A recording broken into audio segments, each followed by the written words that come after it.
Sa mahal nga ng bilihin ngayon mga mare, siguradong nag-iisip pa rin kayo kung ano yung pwedeng gawin pang handa ngayong darating na bagong taon.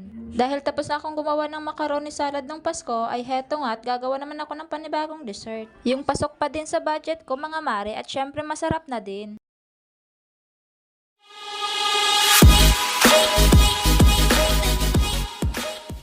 Sa video na ito mga mare ay gagawa lamang pa ako ng buko pandan gulaman. Sa paggawa nga ng gulaman mga mare ay una nga at maglalagay tayo ng 4 na tasang tubig. Sunod na ilalagay nga natin mga mare ay yung buko pandan powder. Hahaluin nga muna natin yan mga mare para maiwasan yung pamumuo bago sindihan yung kalan. Antayin lang natin kumulo at pagkakumulo na nga ay pwede na nating isalin sa lagayan. Kahit anong lagayan naman mga mare na meron kayo ay pwede na yan. Set aside nga lang natin muna yan mga mare para lumamig.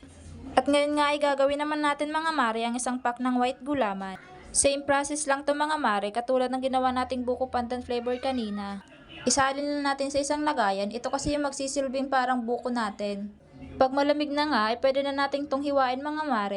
Pakebs nga lang ang ginawa kong hiwa dito sa kulay green mga mare, nasa sa inyo na yan kung anong hiwa yung gusto nyo.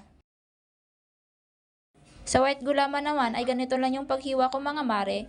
Kung wala naman kayong pambili ng buko ay pwede naman yung gawin to. Dahil nga nagtitipid tayo ay ayos na to mga mare, masarap din naman.